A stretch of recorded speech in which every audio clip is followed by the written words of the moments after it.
एक राधेश्याम नामक युवक था। स्वभाव का बड़ा ही शांत एवं सुविचारों वाला व्यक्ति था। उसका छोटा सा परिवार था जिसमें उसके माता पिता, पत्नी एवं 2 बच्चे थे। सभी से वो बेहद प्यार था। इसके अलावा वो कृष्ण भक्त था और सभी पर दया भाव रखता था। जरूरतमंद की सेवा करता था, किसी को डक नहीं देता था। उसके इन्हीं गुणों के कारण श्री कृष्ण उससे बहुत प्रसन्न थे और सदैव उसके साथ रहते थे। और राधेश्याम अपने कृष्ण को देख भी सकता था और बातें भी करता था। इसके बावजूद उसने कभी ईश्वर से कुछ नहीं मांगा। वह बहुत खुश रहता था क्योंकि ईश्वर हमेशा उसके साथ रहते थे, उसे मार्गदर्शन देते थे।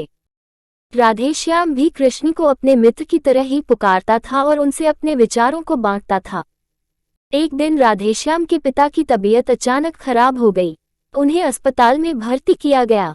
उसने सभी डॉक्टर्स के हाथ जोड़े, अपने पिता को बचाने की मिन्नतें की, लेकिन सभी ने उससे कहा कि वो ज्यादा उम्मीद नहीं दे सकते और सभी ने उसे भगवान पर भरोसा रखने को कहा।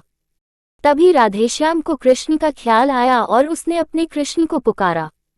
कृष्ण दौड़े चले आए। राधेश्याम ने कहा, मित्र, तुम तो भगवान हो, मेरे पिता को बचा लो।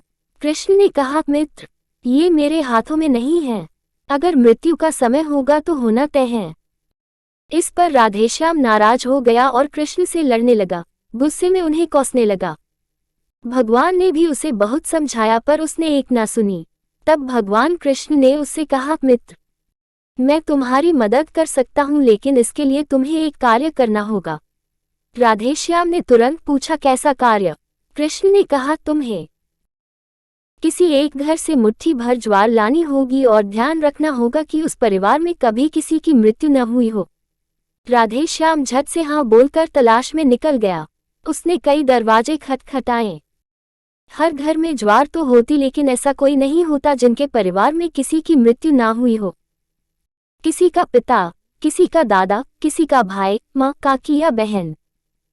2 दिन तक भटकने के बाद भी राधेश्याम को ऐसा एक भी घर नहीं मिला।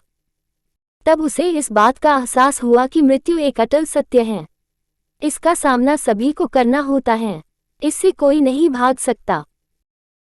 और वो अपने व्यवहार के लिए कृष्ण से क्षमा मांगता है और निर्णय लेता है जब तक उसके पिता जीवित हैं उनकी सेवा करेगा।